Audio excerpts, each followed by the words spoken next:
Janine Gutierrez, hinahanap na kay Jericho Rosales. Ilang lugar na kasi ang pinuntahan ni Eco para mag-promote ng kanyang pelikulang Quezon. Nakarating na nga sa CDO at itong lately nga ay sa Cebu.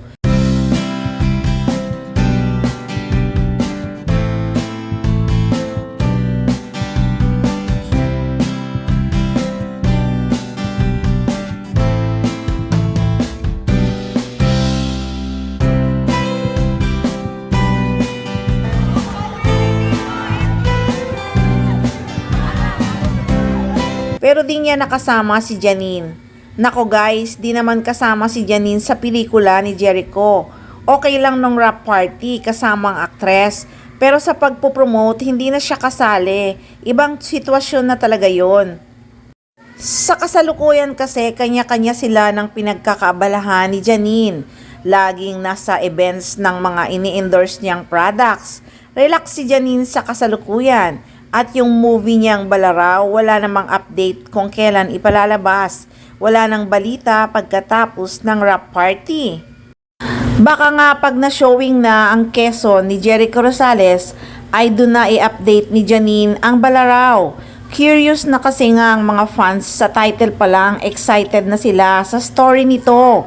Maganda daw kasi talaga ito ayon kay Janine.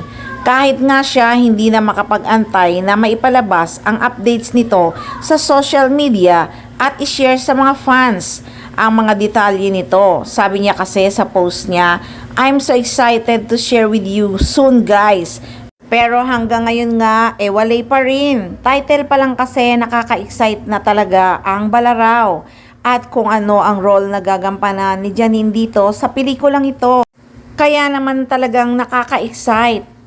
So sa usapin ngang pelikula ni Jericho Rosales na Quezon, kahit hindi nakakasama si Janine Gutierrez sa pagpupromote nito, ay talaga namang 100% ang suporta niya pati na ang kanyang pamilya sa pelikula ni Jericho Rosales.